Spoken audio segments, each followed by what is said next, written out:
Nous sommes vendredi et comme chaque vendredi, c'est l'heure du décryptage et de l'analyse de l'actualité de la semaine sur l'Intelligent TV. Bienvenue à toutes et à tous dans cette nouvelle édition de la revue de presse grand format avec un menu composé de sujets brûlants et des consultants bien aguerris pour en débattre. Merci de vous installer confortablement. C'est parti.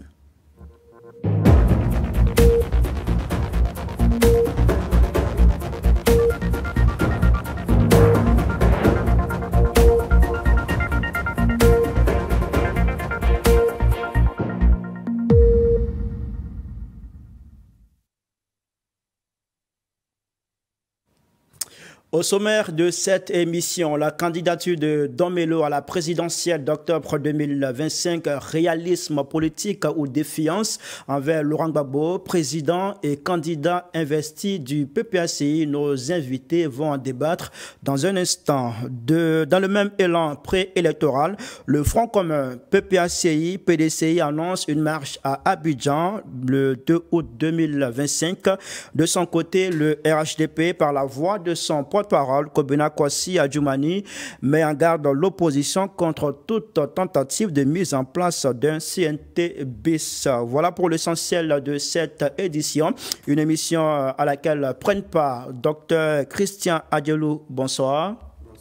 Vous êtes docteur en droit, enseignant-chercheur à l'université Félix Houphouët-Boigny de Cocody. Merci d'avoir accepté notre invitation. C'est moi qui vous remercie. Juste en face de vous, nous avons Marcelin Niawa. Bonsoir. Bonsoir, monsieur. Vous êtes analyste politique, expert en intelligence économique. Merci d'avoir accepté notre invitation. Merci, c'est moi qui vous remercie. Et le troisième invité, Kofo Jean-Hubert. Bonsoir. Bonsoir, Kali. Journaliste à l'Intelligent d'Abidjan. Merci d'être là.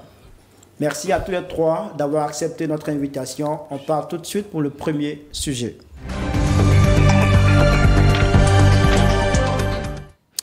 Je suis candidat à la présidentielle, c'est ce qu'a déclaré Awa Don Melo, vice-président du PPACI en charge de la promotion du panafricanisme.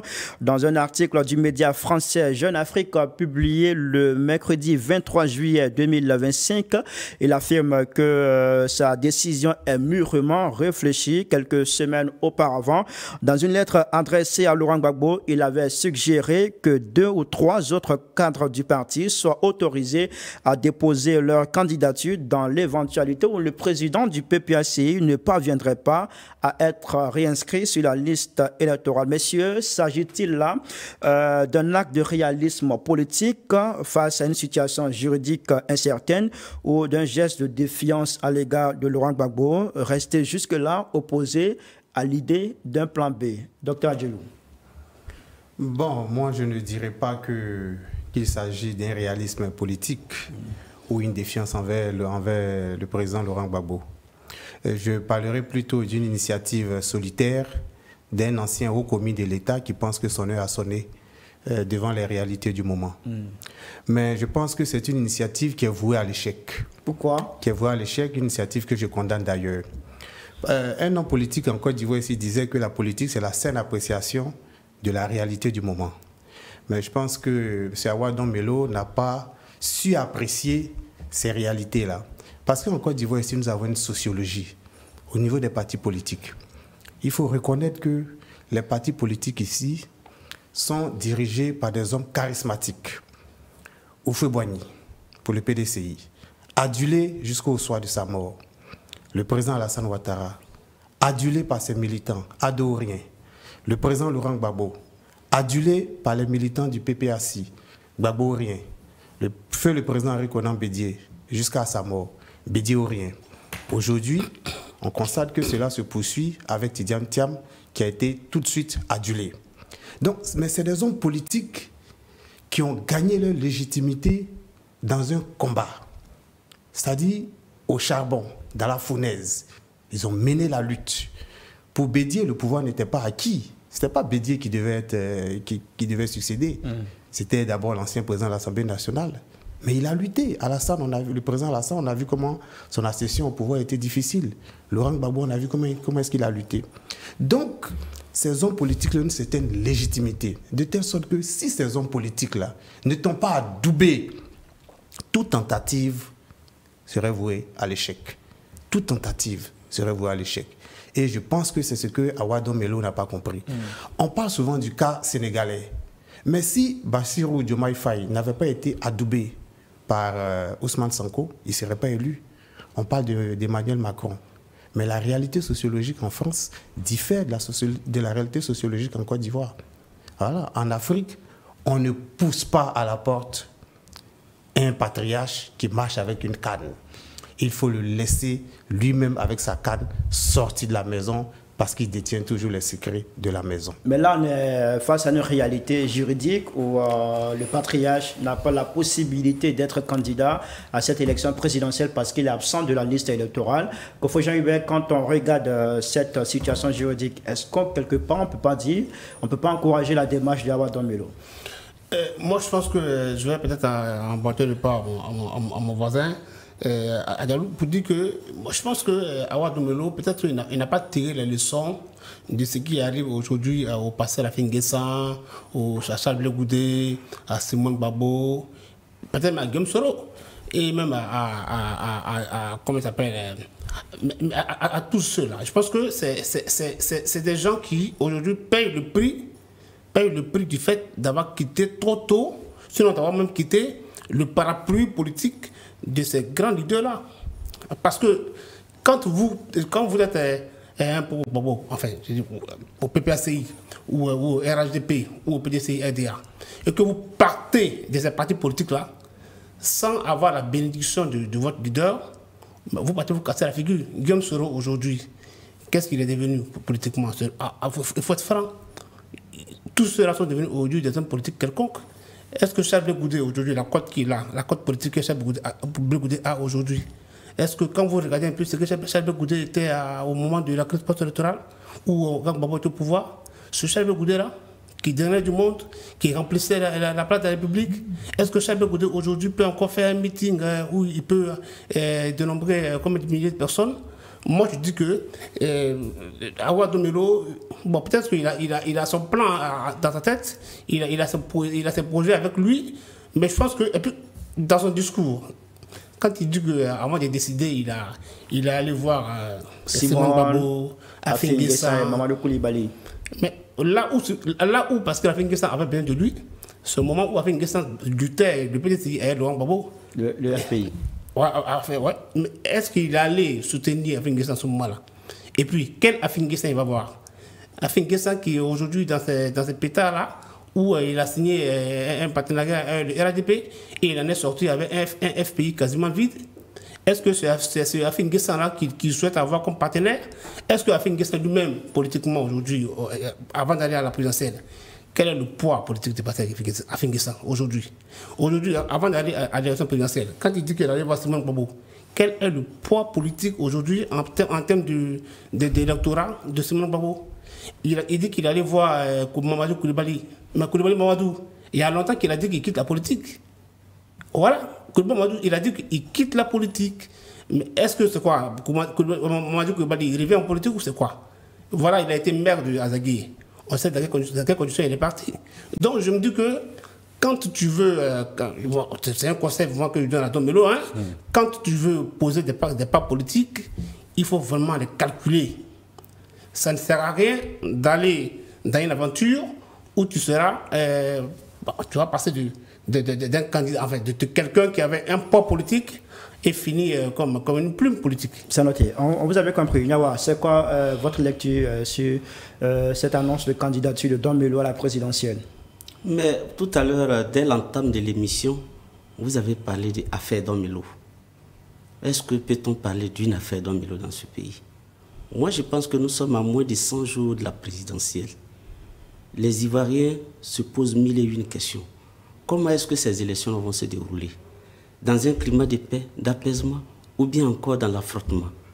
Voilà le RHDP à moins de 100 jours qui n'a pas de candidat. Voilà aujourd'hui Adama Bitogo qui est à la porte, qui se présente comme un homme de mission. Tous les Ivoiriens sont crispés. Je pense que c'est ça qui occupe les Ivoiriens aujourd'hui. Est-ce qu'il y a véritablement une affaire Don Melo? Je ne pense pas. Don Melo, c'est un militant d'un parti politique. Il a décidé d'être candidat. Il a décidé d'aller en cavalier solitaire Mais avant Don Melo, il y a eu des candidats indépendants. Le préfet Tobi s'est déclaré candidat. Il n'y a pas eu de bruit. Assalé Tiemoko s'est déclaré candidat. Il n'y a pas eu de bruit. C'est son droit le plus absolu. Il use de son droit comme il veut. Est-ce qu'il veut compétir avec ses amis? Il veut aller en groupe, en rang serré avec ses amis? S'il veut, il y va. S'il veut aller seul, c'est son droit. Mais quand j'ai fini de dire tout ça, je peux aller dans le fond sur le sujet Don Melo.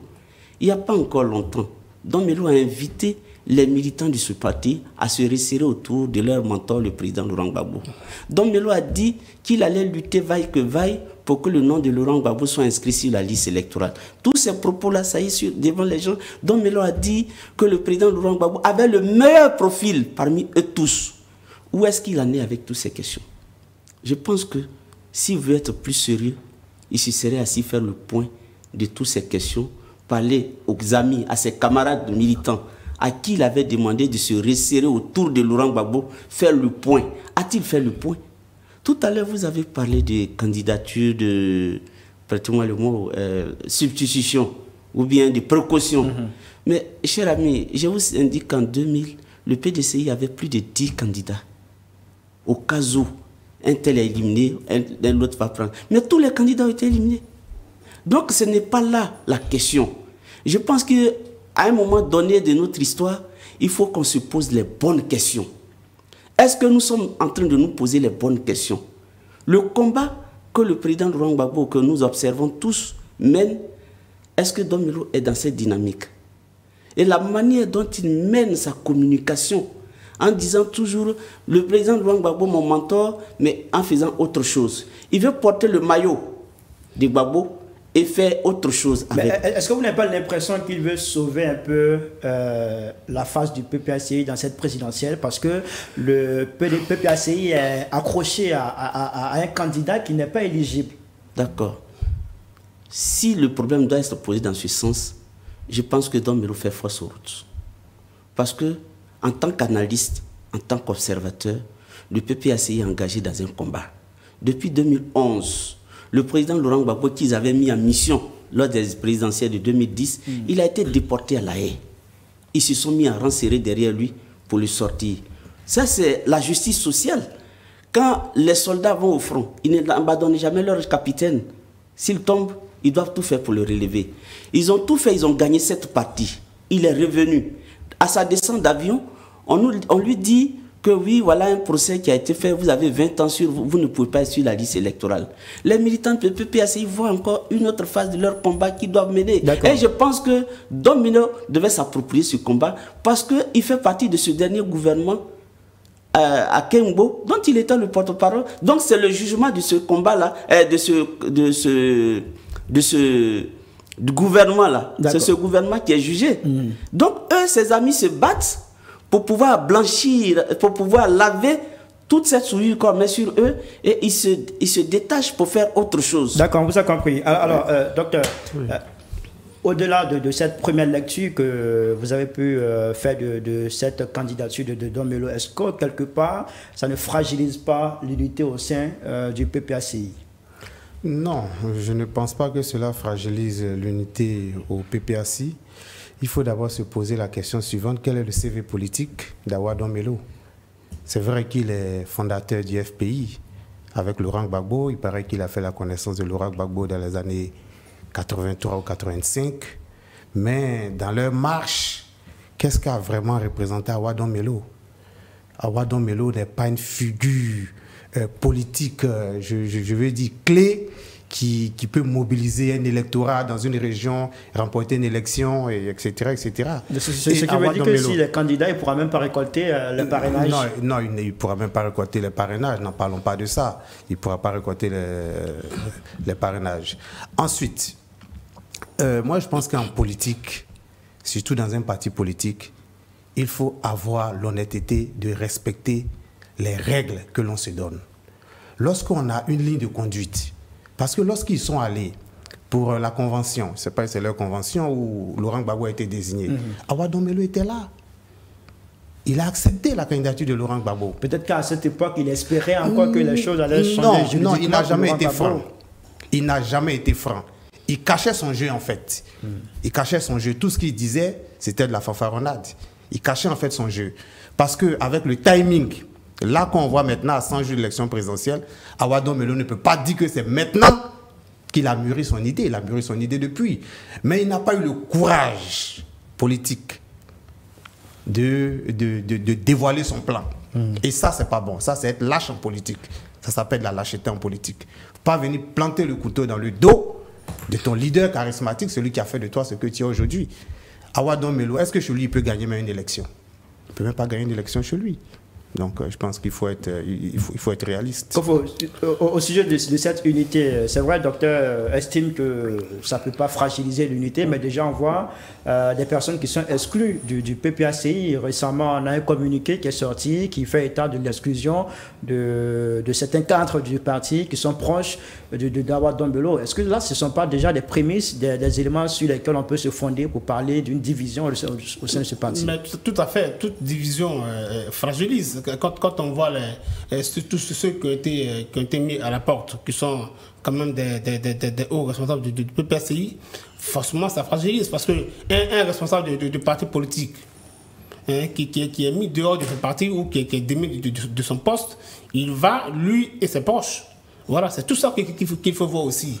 Don Melo qui s'en va, aujourd'hui, Don Melo, il a certainement des proches qui sont avec lui, dans sa région d'abord, mais après, un peu partout en Côte d'Ivoire, des gens quand même qui se reconnaissent en lui, qui vont partir.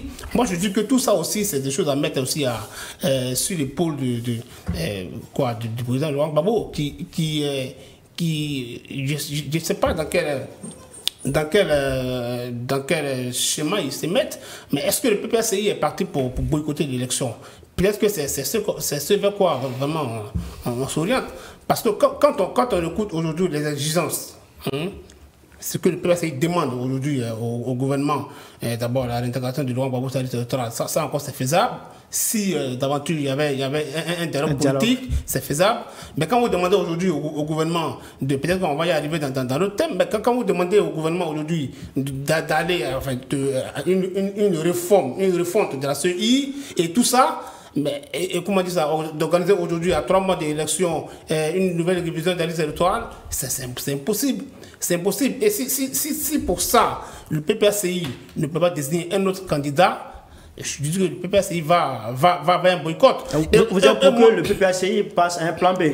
Mais bien sûr, parce que moi, je pense que je suis d'accord tout à l'heure quand vous posez votre question.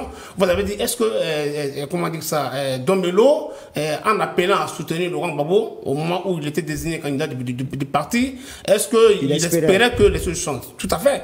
Parce que tout le monde aurait espéré que les choses changent, puisque Laurent Gbagbo, on se souvient que quand il est arrivé de la CPI, sa première rencontre qu'il a eue à l'Ivoire avec ses militants, il a dit que lui, il n'a plus d'ambition présidentielle. Il a dit à tout le monde a entendu, que lui, ce à quoi il travaille aujourd'hui, c'est de passer la main à une autre génération.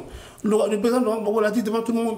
Donc si aujourd'hui, le PPACI le désigne comme candidat naturel, mais c'est normal que tout le monde appelle à le soutenir. Ok, il n'y a pas de souci. Mais après, quand on voit que le leader commence à s'entêter sur une voie qui risque de mener le parti à une situation où il n'y aura pas de candidat à l'arrivée, à un moment donné, il y a des questions à se poser. Moi c'est vrai que moi j'en veux un peu à Don Melo pour la manière dont il s'y prend. Mais au fond, on le comprend. On sent que c'est un leader qui veut que quand même le PPACI compétisse à cette élection-là. Et le PPACI peut compétir et aller titiller le RADP. Il n'y a pas de débat. Parce que le PPACI a quand même un électorat, il faut le dire. C'est cet électorat que le parti avait du temps où il s'appelle encore FPI. Mais si aujourd'hui, le parti où tout le monde doit mettre tout ça en veilleuse parce que Laurent Gbagbo veut absolument être candidat, il y a problème. Il y a problème. Vous pensez qu'il y a un problème quand vous l'écoutez, vous partagez son avis? Je ne partage pas du tout l'avis de mon frère Koufou. C'est quoi votre avis? Mais je vais d'abord relever quelque chose. Il a dit, ce n'est pas vous qui l'avez dit, que des personnes ont été exclues. Non, il n'y a pas eu d'exclusion. J'ai le communiqué que j'ai lu sur Facebook, que j'ai tiré. Des gens ont été relevés de leurs fonctions. Mais ils demeurent toujours militants de leur parti. Voilà, c'est des faits. Mais c'est Voilà. lui aussi qui Non. Fernand Haïlé qui fait partie de ces personnes qui a fait un communiqué. J'ai dit- qui a dit qu'il a été exclu. Il Donc, faut je être, reprends il ces faut termes. être. Voilà le communiqué du PPACI. Moi, je reprends les On termes dit qu'ils ont été, le terme qui a été utilisé, les personnes ont été relevées de leurs fonctions. Ceux qui veulent faire de la Le surenchère. concerné parle d'exclusion. Mais j'ai dit le communiqué est là. Allons-y, Signé allons-y, par allons-y. Maître Abiba Touré. Il dit bien que les personnes ont été relevées de leurs fonctions. Allons-y. Voilà, c'est pas ce que l'autre dit qui est important, c'est que le PPACI a décidé. C'est ce que il faut noter. Maintenant, ce que moi je vais indiquer, là où, pour revenir toujours au cas d'Omelo, moi je ne vois pas qu'il y ait division. Lors des élections locales de 2023, Domelo avait été choisi par son parti pour le représenter à Bongouanou. Renseignement pris, les gens ont dit Domelo disait que, compte tenu de sa fonction au sein des BRICS, il ne pouvait pas être candidat. Domelo a-t-il démissionné des BRICS pour se faire candidat aujourd'hui? J'ai dit non. Il y a une incohérence dans tout ce qui se passe aujourd'hui. Maintenant, pour revenir au développement de mon frère Kofo, qui parle de président Laurent Gbagbo, effectivement, il a dit qu'il n'était plus intéressé. Mais vous lui donnez raison aujourd'hui pour dire qu'il ne s'est pas auto-choisi. Ce sont ses camarades. Il y a ce que Laurent Gbagbo veut. Et c'est pourquoi Domelo disait même que c'est lui qui a le meilleur profil parmi nous. C'est ce terme-là qui a fait que ses camarades l'ont amené, ils l'ont convaincu pour dire que le combat n'est pas encore terminé, il ne faudrait pas qu'il se retire. Donc tous les autres commentaires qu'il y a autour. Mais je fais bien de relever mon frère Aguelou qui dit « Domelo était présent à toutes les instances de son parti. Quand un homme refuse, il dit non. A-t-il une fois pris la parole pour dire sur ce point, voilà ma position? On n'a jamais entendu la position de Domelo. Et ce qui me désole, c'est à travers des courriers. Publiquement, quand il prend la parole, il fait les éloges du président Laurent Gbagbo. Mais une fois, à travers des courriers, il le livre à la vindicte populaire. Tout ça, ça fait pas sérieux. Donc, je veux dire que, actuellement, avec ce que nous voyons sur les réseaux sociaux, tout ce que nous entendons, le PPACI est en rang serré. Actuellement, les militants du PPACI font le parrainage de leurs candidats. Actuellement, les militants du PPACI sont préoccupés par le programme du gouvernement. J'ai entendu, en venant ici, j'ai échangé avec un ami qui m'a dit « Ah, le programme de gouvernement du PPACI vient de sortir ». Voilà des sujets aujourd'hui qui préoccupent le PPACI. Cette question de Domelo, c'est un épiphénomène, à mon avis, qui ne vaut même pas la peine de faire l'objet d'un plateau de télé pour en débattre. C'est un citoyen. C'est quand même un cadre du parti, mais ce n'est pas le seul. important du parti. C'est un cadre, je vais dire, la preuve, sa sortie a fait réagir le parti. Je suis d'accord. Donc oui, on peut pas tu dire sais, que l'objectif, il faut le dire. Il faut le dire. Pourquoi? Parce qu'il faut analyser l'environnement. Au moment où il fait le courrier, c'est un moment où les militants de ce parti sont occupés par le parrainage. Il ne fallait pas les déconcentrer. C'est pourquoi, à mon avis, son parti a pris la responsabilité pour clarifier le débat, pour dire ce qui arrive, vous n'avez rien à voir avec, mettez-vous au travail, gardez le calme et préparez la victoire de votre candidat. Mais pour terminer, je vais chuter si vous permettez. Monsieur Domelo, il est vice-président d'une région. Quel est aujourd'hui l'état de cette région politiquement que Domelo gère? Je pense qu'il faut, pourquoi j'ai dit tout à l'heure, il faut qu'on se pose des bonnes questions pour voir où est-ce que Domelo veut partir. Qu'est-ce qu'il reproche à Laurent Gbagbo et au PPACI? Parce que quand vous parlez toujours, vous ramenez le problème au niveau de Laurent Gbagbo. Non, moi je vois l'appareil. D'accord. Parce que c'est comme l'a dit M. Kofo, Gbagbo c'est pas auto-choisi, c'est l'appareil qui l'a choisi. D'accord. Donc si on doit pas se prendre à quelqu'un, c'est à l'appareil qu'il faut s'apprendre. Alors docteur, est-ce que vous pensez que Domelo risque de subir le même sort que ceux qui ont été relevés de la fonction, comme l'indique docteur M. Nyawa? Non, excusez, je ne pense pas qu'il sera relevé de ses fonctions, mais je pense que Domelo, on reconnaît qu'il a un profil intéressant, mais il est en train de s'auto-flageller. Voilà, c'est ce que je peux dire. Et puis, lorsque Laurent Gbagbo est déporté, est transféré à la Cour pénale internationale, pendant que ses amis sur le terrain menaient le combat, Domelo, lui, il était allé se chercher, comme on le dit dans notre jargon. Ce n'est pas maintenant que les autres ont mené le combat pour que Laurent Gbagbo vienne, qu'il viendra pour se légitimer. Non, il n'est pas légitime. Son engagement à côté de Laurent Gbagbo? Oui, maintenant je remets en cause son engagement. Pour moi, s'il y a quelqu'un que le parti peut présenter, Don Melo n'est pas le meilleur profil. C'est qui incarne il y a énormément de cadres au PPACI. Je ne suis pas militant du PPACI, mais je sais qu'il y a énormément de militants au sein du PPACI qui ont des compétences et qui ont suffisamment mouillé le maillot. Est-ce que vous ne pensez pas que Laurent Gbagbo doit passer la main vu son état, sa situation juridique? Non, moi je ne vois pas les choses. Il faut parler de boycott. Nous sommes pratiquement partis pour un boycott. Moi je ne vois pas les choses comme ça. Du PPACI, puisque le candidat choisi n'est pas éligible. Non, moi je ne pense même pas que si le PPACI ne participe pas aux élections, ça va fragiliser le PPACI. Non, parce que c'est un parti qui est en reconstruction. Depuis le retour de leur leader, le parti est en reconstruction. On a vu que lors des dernières élections législatives, ils ont pu avoir quand même 8 députés. Même s'ils ne participent pas aux élections, 18, ok, autant pour moi. Même s'ils ne participent pas aux élections, on sent qu'ils sont sur le terrain. Ils sont sur le terrain, on les voit de plus en plus. Il faut reconnaître que Laurent Gbagbo, ces derniers temps, quand même, a repris du poids de la bête. Parce qu'au départ, ce n'était pas le Laurent Gbagbo quand même qu'on connaissait. Le leadership de l'opposition était incarné par le PDCI. On sent qu'aujourd'hui, avec les déboires du président Tidiane Thiam, Laurent Gbagbo a repris du poids. Donc, même s'ils ne vont pas aux élections, il faut comprendre qu'ils sont dans un combat. Eux-mêmes, ils l'ont dit, ils sont dans un combat pour la réhabilitation du président Laurent Gbagbo. Je pense que pour ce qu'il a apporté quand même à la Côte d'Ivoire, son combat, je parle de son combat qu'il a amené au pouvoir, je pense que même s'il ne va pas aux élections, c'est pas ce qui constituera vraiment un problème. Ils auront le temps de se relancer lors des élections législatives. Voilà. Non, moi d'abord, je voulais juste souligner un fait, c'est que le PPACI a déjà lancé la collecte des parrainages pour Laurent Gbagbo. Donc là, on a 3 mois d'élection, je ne vois pas comment ça pourrait être, quelqu'un d'autre pourrait être candidat du PPACI. Voilà, les parrainages ont été demandés en son nom, au nom du président Laurent Gbagbo. Donc, rassurez-vous, je pense qu'il ne peut pas avoir d'autres candidats à la candidature du PPACI que Laurent Gbagbo lui-même. Mais en même temps, tout à l'heure, j'ai écouté Niawa, quelqu'un qui a dit que le président Laurent Gbagbo, il a raison d'être candidat parce qu'il a été choisi par ses camarades. À travers ça, moi, je me dis que donc le président Alassane Ouattara, lui aussi, il est bien. Enfin, c'est très bien qu'il soit candidat parce que lui aussi, il était désigné par ses camarades. Parce qu'aujourd'hui, c'est aussi le débat aussi qui bat son plein dans les états-majors de l'opposition. Le président Alassane Ouattara ne devrait pas être candidat, sous peut-être que, je veux dire, il serait en train de briguer un 4e mandat, il met ça en griffe.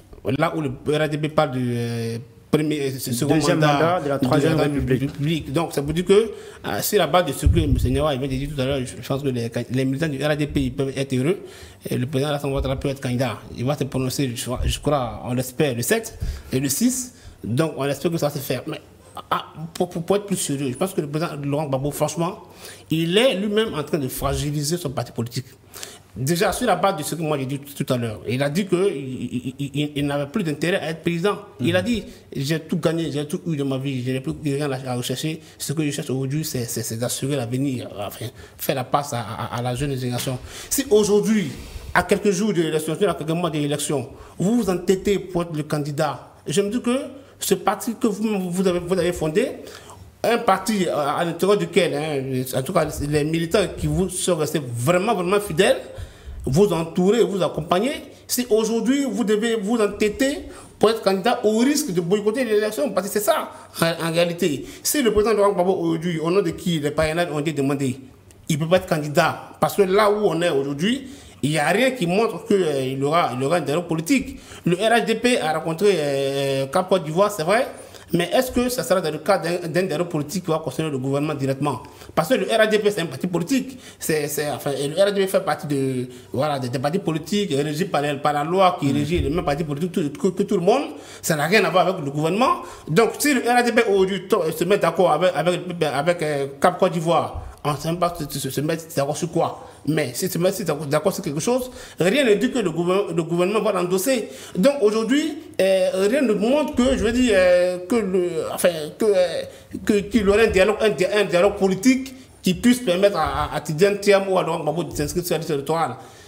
Comment le PPACI irait alors à l'élection? Moi, c'est là où je comprends un peu la gêne que Don Melo il ressent quand il dit il faut un candidat de ce thème qu'il utilisait. Des précautions. Des précautions. Parce que c'est ça aussi. Et moi, quand je vois que les parrainages ont été demandés au nom de Laurent Gbagbo et que les demandes de parrainage battent le plein, je me dis que c'est fait.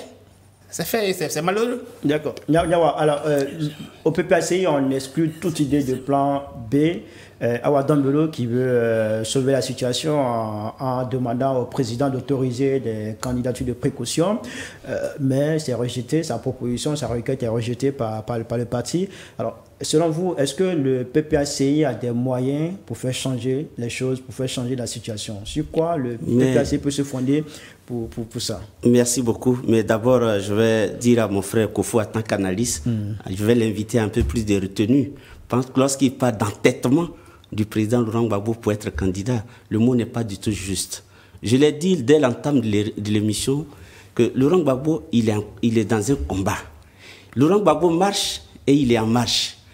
Laurent Gbagbo est dans une attitude de combat pour pouvoir restituer, pour pouvoir faire la réconciliation. Quand il est venu, c'est ce qu'il a dit. Et lorsqu'on sait depuis 2010-2011 ce que la Côte d'Ivoire a connu, on nous dit, la sagesse africaine nous enseigne que c'est celui qui a subi le plus. C'est la victime qui fait la réconciliation. Ce n'est pas le bourreau. La preuve, jusque-là, on n'est pas encore sorti des cendres des élections de 2010-2011. On parle toujours de réconciliation. Donc Laurent Gbagbo est là pour réconcilier les Ivoiriens. C'est dans cet esprit que ses camarades l'ont choisi. Donc il n'y a pas d'entêtement. Maintenant, concernant quand j'entends ces éléments de langage, ça me fait sourire. Quand hier Laurent Gbagbo était à la CPI, c'est la même chose que certains disaient. Gbagbo ne va plus jamais revenir, il faut tourner la page de Gbagbo, Et puis un matin, on se réveille, on dit Gbagbo est libéré. Là où certains nous avaient promis 50 ans, ils ont divisé ça par 5, en moins de 10 ans, Laurent Gbagbo est libéré. Et c'est pour ça que je suis d'accord avec mon frère Adjelou pour dire que l'environnement politique, il est dynamique. Et si parce qu'une loi est prise, on ne peut plus lutter, mais l'apartheid n'aurait jamais pris fin. Si les Sud-Africains avaient dit non, c'est une loi, laissons ça comme ça, dormons, mangeons, couchons-nous, et ça n'allait jamais prendre fin. Tout homme dans la vie doit toujours lutter. Et le PPACI, ce que nous voyons, est au combat. Au combat pour mener la Côte d'Ivoire vers la réconciliation. Au combat pour que les choses soient mises à l'endroit. Parce qu'eux, ils pensent que tout est actuellement à l'envers. Donc c'est un combat qui n'est pas perdu. Ils espèrent toujours, c'est pourquoi ils appellent le gouvernement à la discussion. Celui qui veut que les choses aillent dans le bon sens, c'est celui-là qui paye, qui va à la discussion. Mais seulement parce qu'ils n'ont pas d'autre choix que la transition pacifique. Sinon, ils se seraient tués. Ils auront fait comme les autres en 2000 pour prendre les armes. Mais les armes, je constate que ce n'est pas leur chemin, ce n'est pas leur domaine de définition. Ils sont dans la discussion. Ils sont dans la réflexion et c'est pourquoi depuis 2024, je crois qu'ils ont fait 2 courriers au gouvernement. Quand M. Kofo dit il reste 3 mois, ce n'est pas à 3 mois qu'ils ont demandé la discussion. Hein. La discussion a été demandée il y a plus d'1 an. D'accord. Et donc, moi, je pense que si le gouvernement avait saisi cette voie, aujourd'hui, on serait allé plus. Mais il n'est pas encore tard. Nous sommes des humains. Comme le dit mon frère Adjelou, l'environnement est dynamique, il faut beaucoup de bonne volonté, et puis demain tout va se décanter pour qu'on ait des élections justes, transparentes et inclusives ici en Côte d'Ivoire. C'est noté, nous allons partir pour le deuxième sujet de cette émission. On se retrouve dans un instant.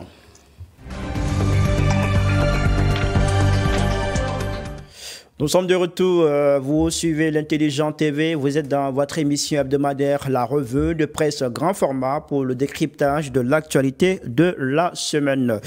Quelques jours seulement après la mise en place effective de ces organes constitutifs, le Front commun PPACI-PDCI, par la voix de Damana Adia Pikas, l'un des cadres du PPACI, a annoncé l'organisation d'une marche à Abidjan prévue pour le 2 août 2025. Voyons ensemble ce élément pour savoir un peu plus sur le contour de cette mobilisation.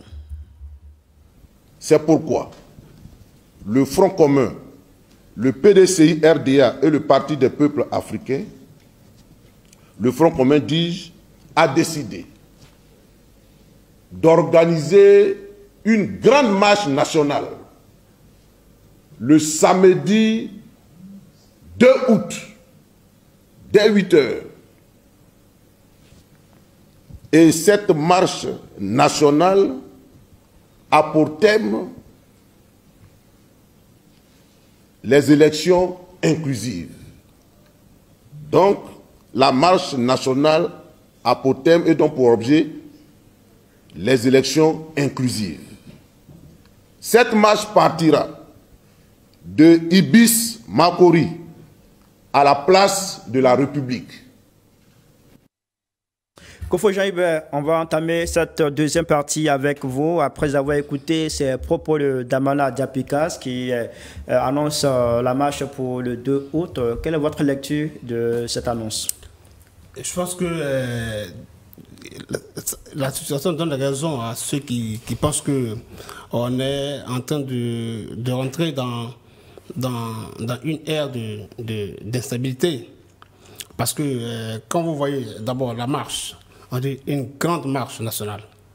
Et quand vous voyez d'abord l'itinéraire qui va partir de Ibis au plateau, à la place de la République, devant le palais présidentiel, vous pensez que sérieusement les autorités vont laisser cette marche-là se faire? C'est quoi le danger? C'est quoi le problème? Je ne crois pas que les autorités veuillent, laissent cette marche se tenir, parce que là, on est en train de parler d'une marche qui va aller vers le palais présidentiel, qui est quand même le centre du pouvoir. Qu'est-ce qu'on a à craindre avec cet itinéraire qui a été défini par le Front commun?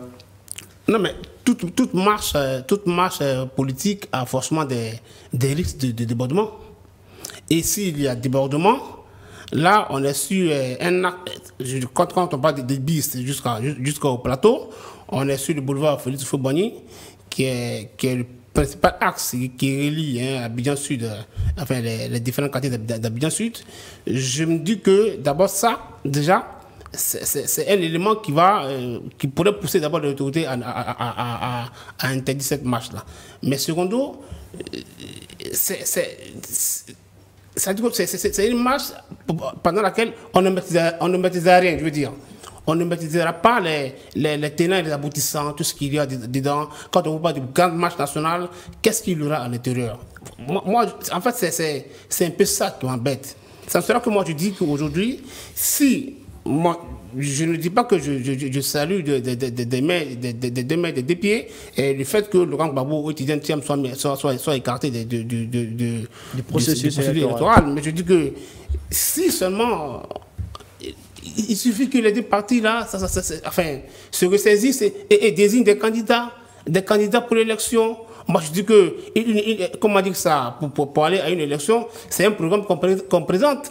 Je pense que normalement, on ne devrait pas nous dire que parce que X ou Y n'est pas candidat, donc on marche, on bloque tout, on casse tout. Non, je pense qu'on a quand même en face deux grands partis politiques qui rigolent de tellement de cadres, tellement de personnalités à l'intérieur, que je dis que pour trouver un candidat de institution, en 2 jours, c'est fait. Plutôt que d'aller à une marche comme ça qui, moi je vous dis clairement, qui risque de ne pas être autorisée. Et à partir de ce moment-là, ben on ne maîtrise rien. D'accord. Alors, Nawa, est-ce que vous pensez qu'il y a des risques d'interdiction qui planent sur cette marche annoncée par l'opposition quand on regarde l'itinéraire qui a été défini, c'est-à-dire on parle de Ibis Makori pour chuter au niveau de la place de la République, là où se trouve le centre du pouvoir, où se trouve la principale institution de la République, c'est-à-dire la présidence? Moi, je pense que quand j'entends mon frère Kofo, il faut éviter de se faire peur. Il n'y a pas de peur, il n'y a pas de choses périles en la demeure. L'opposition utilise l'article 20 de la Constitution de 2016, qui l'autorise. La marche, c'est un instrument, c'est un élément démocratique. Ils veulent se faire entendre, ils veulent marcher. En ce qui concerne l'itinéraire, ça se discute. Eux, ils ont proposé leur itinéraire. Maintenant, aux deux parties de se retrouver, argument contre argument, et puis ils vont tomber d'accord sur l'itinéraire qui doit être pris. Hier, on a vu la marche du PDCI pour aller à la CEI. L'itinéraire a été discuté. Est-ce que vous avez entendu que quelque chose a été cassé? Même pas un rétroviseur d'une voiture n'a été cassé. Parce que les forces de l'ordre ont fait leur travail et les hommes politiques ont montré aussi qu'ils sont beaucoup responsables. Et je pense que c'est dans cette dynamique qui sont toujours les débordements. Pourquoi faire des débordements? Si on veut faire des débordements, est-ce qu'on a besoin de faire une marche? Ils se lèvent le matin, ils vont faire. Moi, je pense que c'est ceux qui ne veulent pas des débordements qui annoncent une marche, qui veulent une marche. Comment ils sont arrivés à la marche? J'ai dit, tout à l'heure, je l'ai dit, il y a longtemps que l'opposition appelle à la discussion. Si le pouvoir en place avait accepté le dialogue, avait discuté franchement avec son opposition, est-ce qu'on serait arrivé à une affaire de marche nationale? J'ai dit non. Et ce n'est pas l'idée le terme national qui fait de la marche, qui fait que... Ils ont bien expliqué, j'ai écouté M. Damana Picasse sur les réseaux. Il dit qu'il qualifie cette marche de nationale parce que tous les Ivoiriens doivent converger sur Abidjan. Par le passé, les gens faisaient des marches éclatées. Chaque département, région organisait ses marches. Ce jour-là, ce sera une marche unique de l'opposition. Mais j'insiste pour dire qu'il ne sert à rien de vouloir discréditer cette marche. Il faut que l'opposition fasse son travail. La marche, c'est un instrument démocratique. Elle est prévue par la Constitution de 2016 à son article 20. L'opposition veut utiliser la loi pour se faire entendre. D'accord. Il ne faut pas chercher donc à la diaboliser. Il ne faut pas chercher ce qui est inventé c'est comme s'il donnait des éléments de réflexion au gouvernement pour agir. Et il ne fait pas son travail. Tu n'es pas conseiller du gouvernement. D'accord. On va prendre l'avis de Dr. Djellou sur cette marche. Alors, Picasse le dit, c'est pour réclamer une élection inclusive. Est-ce que vous pensez que cette marche annoncée peut faire fléchir, peut faire changer, peut faire évoluer les choses? Bon, moi je vais d'abord aller dans la forme. Dans la forme, il faut dire que les marches sont prévues par la Constitution. Article 20 de la Constitution du 8 novembre 2016. Ça, il n'y a pas de problème, c'est un moyen de lutte, c'est un moyen de pression. Et je pense que depuis que le RHDP est là, lorsque l'opposition a voulu être responsable, discuter avec les forces de l'ordre, les marches ont toujours été encadrées et les choses se sont bien passées. Toutefois, là où j'ai un bémol sur cette marche qui est projetée, c'est qu'il y a une franche partie de l'opposition qui a engagé un dialogue avec le RHDP. La CAPSI. Oui, la CAPSI, avec le RHDP. Oui, le RHDP. Quand on sait que la plupart des ministres qui étaient présents à cette rencontre du RHDP sont membres du gouvernement, même s'ils ne sont pas venus avec la casquette du gouvernement, mais ce sont des poids lourds du gouvernement. Il y a une discussion qui est engagée. Je pense que c'est déjà un bon début. Donc, je souhaiterais, je conseillerais aux deux parties de saisir la balle au bon pour rejoindre le camp de la discussion. Il est encore temps, on peut toujours discuter, quand bien même, je l'ai dit la dernière fois sur le plateau ici, il y a eu déjà plusieurs cycles de dialogue, 5e phase de dialogue politique, où des résolutions sont sorties. On ne va pas aller toujours de dialogue en dialogue comme si le pays était en crise. Mais comme l'opposition réclame le dialogue, ils ont écrit, le RHDP a répondu favorablement, ils sont en train de discuter, que les deux blocs rejoignent le camp de la discussion. Autre chose que j'aimerais dire, l'itinéraire proposé. Ça vous pose problème? Oui, ça pose problème. Non, nous ne sommes pas dupes. Nous ne sommes pas dupes. Dans quel sens? On sait ce qu'ils ont dans la tête. Ils ont quoi dans la tête? Non, on sait ce qu'ils ont dans la tête. Ils ont quoi dans la tête? Non, une insurrection. Ah bon? Oui, Vous arrivez à aller facilement dans la tête. On sait ce qu'ils ont dans la tête. Pourquoi partir d'Ibis pour passer par le pont, place de la République et palais présidentiel? Le palais présidentiel, c'est le cœur du pouvoir. Ce n'est pas au palais présidentiel qu'on va faire des revendications. S'ils ont des revendications, qu'ils aient à la commission électorale indépendante. Ou bien qu'ils aient à la justice. C'est tout. Ce n'est pas au palais présidentiel. Mais la dernière fois, le PDCI a fait une marche sur la CEI. Ça n'a rien changé. Peut-être qu'ils se disent que bon... Donc, je vais rentrer maintenant dans le fond pour poser la question. Une marche encore, pourquoi faire? Parce que depuis une marche... Toujours pour réclamer des élections inclusives, comme ils le disent. Mais les marches n'ont pas apporté les résultats escomptés. Donc, que l'opposition s'assagisse et intègre le champ du dialogue. C'est tout. Kofo, Vous pensez je sais pas si on peut le dire, est-ce qu'on peut parler d'une volonté d'insurrection à travers cette marche, vu quand on sait que le point de chute, c'est la présidence de la République? Non, mais moi en fait, je me pose une question. Le CAPSI a marché, il y a de ça quelques semaines, vers la CEI. Le PDCI. Le PDCI. La CAPSI a fait un meeting à Yopougon. Oui. Le PDCI a marché vers la CEI, parce qu'il y avait des problèmes à poser à la CEI, n'est-ce pas? Alors, quand on regarde les revendications de cette coalition PPACI et PDCI, mais les revendications se ressemblent. Pourquoi, par exemple, ne pas faire une marche aussi vers la CEI si on estime que la marche est obligatoire, sinon est nécessaire?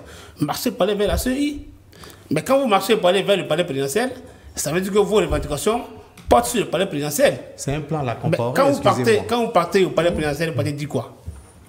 Non, sérieusement, parce que le PDCI a marché pour aller... On pourra vous dire que c'est là que le président se trouve. Donc, on va s'adresser directement au président. Quand on va se rassembler devant la présidence, à la place de la République, on pourra être mieux entendu. Mais c'est là que justement il donne raison à ceux qui pensent que c'est une marche à la limite insurrectionnelle. Parce que, oui, parce que quand vous marchez sur le... En fait, ça s'appelle marcher sur le palais présidentiel. C'est le vrai thème qui est là. C'est marcher sur le palais présidentiel, enfin. En mode que, voilà. Donc, je me dis que si vous décidez de marcher sur le palais présidentiel, ben, écoutez, est-ce que le pouvoir vous laissera marcher sur le palais présidentiel? C'est la question qui est là. Par contre, si vous voulez faire une marche vers la CEI pour poser un problème qui concerne la CEI, il n'y a pas de souci. Je pense que ça peut se faire comme le PDCI l'a fait. Il y a eu des négociations, il y avait eu une première date qui avait été trouvée, et ensemble avec l'autorité, de trouver une autre date, le PDCI a marché sans problème, et voilà. Maintenant, le PDCI qui fait partie de cette coalition-là devrait normalement servir de principal conseiller au PPACI pour dire, écoutez, voilà comment on a fait, on a marché pour aller vers la CEI, donc peut-être aujourd'hui, si on a un problème qui porte sur la justice, bon, marchons peut-être pour aller vers la justice. Aujourd'hui, il y a un tribunal à Bobo, marcher pour aller vers Bobo, voilà, au lieu d'aller facilement au plateau, parce que le plateau, c'est quand même... Attends, c'est le cœur du pouvoir. C'est le cœur du pouvoir, c'est là que se trouve le palais présidentiel, et puis bon, il y a un autre élément aussi qu'on peut ajouter, c'est que cette marche a lieu à la veille de la fête nationale, le 65e anniversaire. Je viens à vous, c'est à vous que je viens à la veille du 65e anniversaire de l'indépendance de la Côte d'Ivoire. Vous avez l'impression que c'est un peu provocateur de la part du Front commun? Je ne vois aucune provocation. En tant qu'analyste observateur, je ne vois aucune provocation. Pourquoi? La fête de l'indépendance cette année se déroule à Bouaké. C'est pas bien. De deux, la place de la République, ils ont voulu envoyer un message à la République. Si le palais de la présidence n'est pas loin de là, ce n'est pas de leur faute. Mais c'est un symbole. La place de la République, ils ont voulu marcher pour aller jusqu'à la place de la République. Si cette place était peut-être située à Bobo, ils seraient allés à Bobo. Si la place serait allée... Oui, donc il ne faut pas que nos amis se fassent peur. L'opposition veut faire une marche pacifique. Et je suis vraiment heureux que M. Kofo, mon frère Kospo, reconnaisse que la Constitution lui prévoit bien. Donc, ce n'est pas un acte antidémocratique. L'opposition use de son droit que la Constitution lui donne. Pour ça, on ne peut pas la blacklister. Maintenant, ce que je vais indiquer, tout à l'heure, il dit l'opposition, le débat, la discussion CAPSI, mais c'est pas... L'opposition n'a jamais demandé à discuter avec le RHDP. Je vous ai dit tout à l'heure, en tant qu'observateur de la vie politique, le PPACI, par exemple, a écrit par 2 fois au gouvernement. Il n'a jamais écrit au RHDP. Donc la discussion, c'est le gouvernement qui doit enclencher la discussion. Ce qui se passe là, moi je pense que c'est une diversion. Il faut que le gouvernement, le RHDP, nous sorte de là. Ça ne sert à rien d'alourdir inutilement l'atmosphère. Les Ivoiriens ont besoin de paix. Les Ivoiriens veulent sortir des cendres de la crise de 2010-2011. Il faut jouer franc jeu. Il faut réconcilier les Ivoiriens avec leur propre pays. J'ai dit, il faut que le gouvernement accepte la discussion. Et cette marche, c'est une marche qui est légale. Il n'y a rien d'insurrectionnel. La fête de l'indépendance, je le répète, c'est à Boaké. On peut marcher à Abidjan. Et puis c'est le 2. La fête, c'est jusqu'au 7. Il y a encore 5 jours. Donc on peut marcher le 2, et puis les 5 jours qui arrivent, et puis tout le monde doit... Parce que la fête, quand vous oubliez, c'est que mon frère Kofo oublie. On va chuter par là. Oui, la fête de l'indépendance, ça ne concerne pas que le RHDP. C'est une fête nationale. C'est tous les... Donc l'opposition même est impliquée dans cette fête. Donc il faut éviter de se faire peur. Il faut qu'il arrête de donner des éléments au gouvernement pour pouvoir interdire cette marche.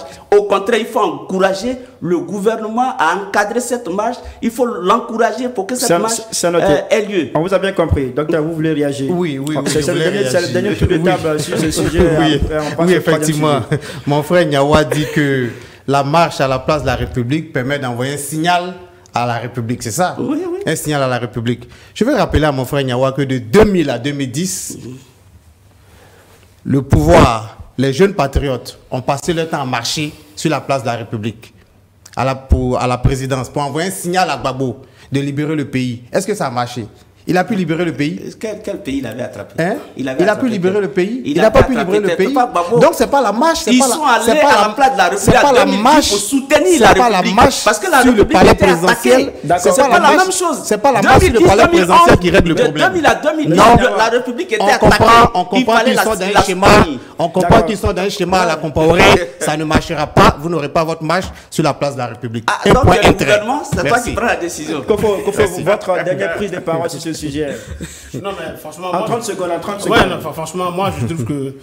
Enfin, c'est une idée que l'opposition a eue, mais je pense que c'est pas très bien mûri. Il faut peut-être revoir l'itinéraire. L'idée n'est pas mauvaise. Peut-être que l'opposition se dit que en marchant le 2 août, le 7, le 6, c'est pas loin, et ça pourrait peut-être avoir influencer la décision du président. Ouais, du président, parce que là, c'est là où nous tous, enfin, on attend enfin la décision finale du président, s'il est candidat ou pas. Peut-être que la marche pourrait influencer sa décision, mais je pense pas que ça soit en marchant sur le palais présidentiel, parce que c'est pas une bonne idée. Mais ce que je vais indiquer en 30 secondes, je voulais dire à mes frères à Djerou, peut-être qu'ils n'étaient pas en Côte d'Ivoire, mais de 2000 en 2010, la Côte d'Ivoire a été attaquée. Les jeunes patriotes dont ils parlent, ils sont allés soutenir la République. Et c'est toujours là, et c'est dans le même sens que cette marche aussi s'inscrit. Ils ne sont pas allés parler à Gbagbo. Gbagbo n'avait pas attrapé un pays. Au contraire, il fallait parler à ceux qui ont les armes de libérer le pays. Ce n'était pas à Gbagbo de libérer le pays. C'était ceux qui ont les armes à main qui devaient libérer le pays. C'est Gbagbo qui a prêté serment. Merci beaucoup, monsieur. On va marquer une petite pause dans quelques secondes seulement. Et on se retrouve pour le troisième et dernier sujet de cette émission.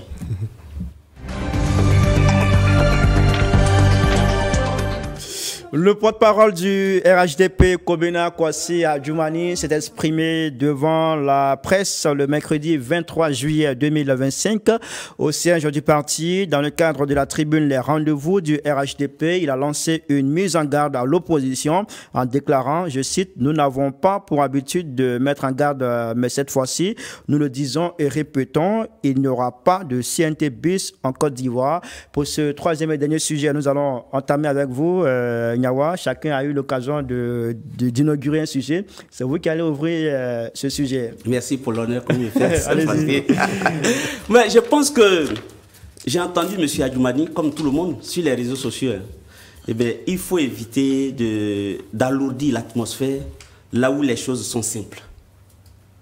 Je pense que M. Adjoumani, le ministre Adjoumani, il parle en tant que ministre RHDP ou il parle en tant que ministre de la République. Je pense que quand on est ministre de la République, il faut parler avec vertu. Mais là, il portait la casquette de porte-parole du RHDP. Mais quand on t'envoie, il faut savoir s'envoyer. Quand le RHDP l'envoie, il faut, parce qu'il a un statut. Il a le statut de ministre. C'est un ministre qu'on envoie. Il faut qu'il sache se faire envoyer. Mais je me pose la question de savoir, qui a envoyé un programme de CNT à Adjoumani? Qui lui a envoyé un programme de CNT? À ce que je sache. En tout cas, il s'est adressé à l'opposition. Oui, mais est-ce que l'opposition lui a envoyé? Mais pourquoi ne pas s'attaquer aux effets au lieu de s'attaquer aux causes? Vous comprenez? En 2020, il y a eu le CNT. C'était quoi le problème? Adjoumani pose la question. Donc cette fois-ci, s'il ne veut pas le CNT, Moi, je le dis honnêtement, il faut qu'il appelle à la discussion. Il faut que le gouvernement actuel sorte de l'arrogance, parce que c'est une forme d'arrogance qu'on observe. Il faut réunir toute l'opposition, s'asseoir et discuter. Et d'ailleurs, quand je fais mes analyses, il ne s'adresse pas aux bonnes personnes. Parce que le front commun dont il parle, il est dirigé par le président Laurent Gbagbo. Laurent Gbagbo qui a toujours prôné de faire la politique, de prendre le pouvoir les mains nues, qu'il a toujours fait. Asseyons-nous, discutons. Il n'a jamais fait de rébellion. Il n'a jamais pris les armes. Il a toujours pris, en 2000, il a pris le pouvoir par les urnes. Et lorsqu'on l'a déporté à La Haye, il a gagné son procès calmement, sans prendre des armes, sans faire de rébellion. C'est pourquoi à Port-Boué, il lui a dit, je m'appelle Gbagbo Laurent, celui qui lutte toujours les mains nues avec sa parole. Au commencement, était la parole. Donc, Adjoumani, je ne sais pas, ici, il sait à qui il s'adresse. Si c'est à Gbagbo Laurent qui s'adresse, il ne s'est pas adressé à la bonne personne. Maintenant, ce que je veux indiquer, il faut éviter, comme l'a dit tout à l'heure M. Kofo, de rentrer dans la tête des gens pour sortir des choses qui n'existent pas dans leur tête. Mais après, c'est aussi une analyse. Oui, mais il ne faut pas leur prêter des mots. Pourquoi leur prêter forcément des mauvaises intentions? D'accord. Il faut aussi chercher des bonnes intentions. On vous a compris. Donc, est-ce que le RHDP est fondé à penser que l'opposition envisage la mise en place d'un CNT? Mais bien sûr. Bien sûr, je pense que le RHDP est fondé à penser que l'opposition est dans ce schéma-là. Mais une telle sortie, comme l'a dit Nyawa, est-ce que ça n'alourdit pas l'atmosphère? Que Nyawa explique en quoi est-ce que ça alourdit. Une mise en garde, en quoi est-ce que ça alourdit? Nyawa, s'il vous plaît. Une mise en garde, en quoi est-ce que ça alourdit? Quand nous voyons actuellement le schéma dans lequel le PDCI, qui est un parti sérieux, un parti démocratique, un parti de droite qui s'allie avec le PPACI, qui est un parti de gauche, qui n'ont rien à voir idéologiquement, mais il faut que le PDCI se ressaisisse. Ce n'est pas la place du PDCI. Depuis quand le PDCI est entré dans ce genre de schéma-là? Il faut que le PDCI sorte de là pour rejoindre la table de discussion. Ça, c'est la première des choses. La réalité du CNT en 2020, on l'a tous vécu. C'était quoi? Ils l'ont dit, Pascal Affi-N'Guessan, qui était le porte-parole, il a dit que c'était pour mettre en place un gouvernement de transition, pour organiser des élections inclusives. Alors que lui, Affi-N'Guessan, en 2020, sa candidature a été acceptée. La candidature du président Arikonan Bédié a été acceptée. Mais d'où vient l'idée de vouloir créer un CNT pour renverser le pouvoir en 2020? C'était ça l'objectif. On comprend qu'actuellement, avec leur intransigeance, ce schéma-là se dessine. La mise en garde est la bienvenue. Qu'est-ce que je peux dire? Alors, Kofo, Nyawa a soulevé un fait, parlant de cette mise en garde d'Adjoumani. Il dit qu'il faut plutôt s'interroger qu'est-ce qui a conduit à la mise en place d'un CNT en 2020. C'était sans doute la candidature du président Alassane Ouattara qui a été à l'origine de tout ça. Est-ce que cela voudrait dire que le président, la solution aujourd'hui est que le président se retire pour ne pas qu'on puisse arriver à un CNT? Est-ce qu'Adjoumani devrait, autrement dit, est-ce qu'Adjoumani devrait faire savoir au président la solution, c'est de se retirer? Non, mais Adjoumani ne peut pas dire ça au président. Il ne peut pas lui dire ça. Il a lui-même dit un jour que quand on veut parler de candidature, on n'en parle que dans la chambre avec madame. Donc, non, il ne peut pas avoir le culot de le dire. Mais je veux dire que c'est vrai, moi je l'ai toujours dit, un retrait du président Alassane Ouattara de la présidentielle va permettre de calmer les choses. Ça va calmer les choses, ça va calmer beaucoup de choses. Et je pense que, bon, aujourd'hui, comme déjà les parrainages ont commencé, que le PPACI, ils ont lancé le parrainage pour Laurent Gbagbo, parce que sinon, j'aurais dit que un retrait du président Alassane Ouattara peut-être fléchirait, sinon améliorerait le président Laurent Gbagbo à arriver à sa position. Quand tu as désigné un candidat plus jeune, parce que aujourd'hui le RADP désigne de prendre un candidat jeune en lieu et place du président Alassane Ouattara, forcément ça va commencer à décider ailleurs. et les autres partis vont peut-être essayer de remporter le pas. Mais ce que moi je veux dire d'abord, premier élément, c'est que tout à l'heure, mon voisin il parlait de non, le PDCI n'a rien à faire avec le PPACI, ils n'ont pas la même idéologie. Non, le RDA était avec le FPI en 95, alors que les deux partis politiques n'avaient pas la même idéologie. Donc je pense que en politique, voilà, la réalité, la scène, ça s'apprécie en fonction de la réalité du moment. Donc là, il n'y a pas de souci à ce niveau-là. Le PDCI peut se mettre tranquillement avec le PPACI et mener ensemble une lutte. Ça, c'est normal, c'est des partis politiques. Mais là où, à Dumani, il interpelle le PPACI, c'est quoi? Il interpelle le Front commun, c'est quoi? C'est quand vous vous mettez avec un parti politique où, dont le leader, le président Laurent Gbagbo, a dit on va se battre. S'il veut qu'on se batte, on va se battre. Soyez prêts, on va se battre. Mais quand vous dites qu'on va se battre, bon, je ne suis pas sûr que ça soit un thème trop pacifique. Hein. Quand on dit à quelqu'un qu'on va se battre, je suis pas sûr qu'en se battant, on se caresse. On s'envoie des coups. Et dans la bagarre, tous les coups sont permis. Donc, quand vous avez en face de vous quelqu'un qui a dit qu'on va se battre, et que la personne vous dit que, bon, écoutez, on prépare une marche à tel endroit jusqu'au palais présidentiel, ça veut dire que ce n'est pas une marche pacifique en tant que telle. Enfin, en tout cas, moi, c'est ma lecture comment il fait. Voilà. Parce que quand le président Laurent Gbagbo à Port-Boué, puisqu'il faisait allusion au dessous de Laurent à Port-Boué, qui disait qu'on va se battre. Et s'il veut qu'on se batte, on va se battre. Mais quand il dit ça, je pense qu'on n'est pas parti pour une marche qui sera pacifique. D'accord. Alors, monsieur, la réalisation me fait savoir que nous sommes arrivés à la fin de cette émission, mais quand je vous vois, je sens que vous avez envie de dire encore un dernier mot sur ce sujet. Donc, avec la permission de la réalisation, on va accorder 1 minute à chacun pour un dernier tour de table concernant ce sujet. Je pense qu'on peut aller avec vous, Nyawa. D'accord. Mais ce que je veux dire, c'est que concernant, je reviens toujours sur la marche, il n'y a rien d'insurrectionnel. À ce que j'ai entendu, vu les acteurs. Et puis quand M. Kofo, il parle du président Laurent Gbagbo, quand il dit on va se battre. Oui, un homme politique se bat toujours. Mais il faut faire une analyse sémiologique ou sémiotique du discours de Laurent Gbagbo et voir le profil de l'homme qui tient ce discours. Laurent Gbagbo l'a dit, quand un homme marche, il a des traces. Est-ce qu'il a une fois trouvé la violence dans les pas de Laurent Gbagbo? J'ai dit non. Laurent Gbagbo, c'est un homme de paix. Il dit ce qu'il fait et il fait ce qu'il dit. Mais il écrit, voir ses ouvrages, il faut voir dans ses écrits, il faut voir dans sa démarche. Donc, il ne faudrait pas qu'il se fasse peur.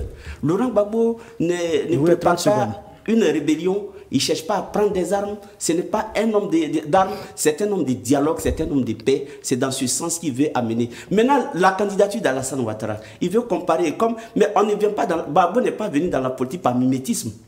Donc, et puis la situation d'Alassane est différente de celle du président Laurent Gbagbo. Alassane va vers un 4e mandat. C'est illégal. Il faut qu'il se retire pour la paix en Côte d'Ivoire. C'est ce qu'on lui demande. D'accord. Voilà. Qu'est-ce que vous en dites concernant... Oui, je veux dire à mon frère Nyawa qu'il arrête de prendre ses rêves pour la réalité. Il n'est pas juge constitutionnel, c'est seul le juge constitutionnel qui a habilité à dire qui peut être candidat dans ce pays. Ça, c'est la première des choses. Ils parlent d'arrogance, mais l'arrogance se trouve de leur côté. Qu'ils apprennent d'abord à demander pardon aux Ivoiriens pour tous les torts qu'ils ont causés aux Ivoiriens. Depuis qu'ils sont revenus de la haie, ils refusent de demander pardon. Demander pardon d'abord avant de parler d'arrogance. Ça, c'est la première des choses. Je veux dire que les Ivoiriens ont besoin de paix. C'est ce qui importe. Nous sommes arrivés aujourd'hui parce qu'il y a la paix partout. Je veux inviter le Bloc, le PDCI, le PPACI, à rejoindre la main tendue par le RHDP. Les ministres du gouvernement qui sont membres du RHDP se sont déplacés. Ils sont allés les rencontrer chez eux. C'est un signal fort. Ça veut dire que le RHDP est prêt à les écouter, à discuter, qu'ils saisissent la balle au bon. La Côte d'Ivoire s'en sortirait mieux. Kofo. Premier élément, c'est d'appeler vraiment à une discussion entre le Front commun et vraiment l'autorité pour revoir vraiment les conditions de cette marche-là. D'abord l'itinéraire et éventuellement d'autres choses pour que au moins la marche se tienne. Parce que comme on l'a dit, une marche, c'est normal, c'est l'un des moyens d'expression en démocratie, c'est normal. Secondo, je voulais dire que moi je tiens vraiment à ce que le président Alassane Ouattara, vraiment, ça je le dis de tout cœur, que le président Alassane Ouattara, il prenne de la hauteur, il sait le faire, Mais moi, je souhaitais vraiment ça dit que dans son discours, dans ta décision qui va donner, sa réponse qui va donner au RADP, qu'il se retire. Parce que moi, je pense que ça va vraiment faire baisser la tension. Tout à l'heure, Niawa, il a dit que voilà, il fait un quatrième mandat qu'il s'est rédit pour la paix. Il a dit. Voilà. Donc, ça vous dit que, en fait, c'est ce qui revient le plus souvent dans les discussions, les échanges. Voilà. Donc, je pense qu'il faut que le président Alassane Ouattara pense vraiment à ça. Il a dit qu'il va réfléchir. Je vais réfléchir à mon fait intérieur. J'espère que c'est à ça que ça va. On le saura tous le 6 août, lorsque le président va s'adresser à la nation à l'occasion de la fête nationale. Ça peut être aussi après le 6 août, parce que le président nous a toujours habitués. Peut-être même avant. Peut-être même avant, on ne sait jamais. Donc, on va suivre de très près cette actualité. Merci à tous les trois d'avoir accepté de venir décrypter de l'actualité pour nous. Merci infiniment. Et puis, rendez-vous très bientôt sur ce même plateau pour décortiquer encore d'autres sujets. Merci infiniment. Merci à vous de nous avoir suivis. À très bientôt sur nos antennes. Bonsoir chez vous.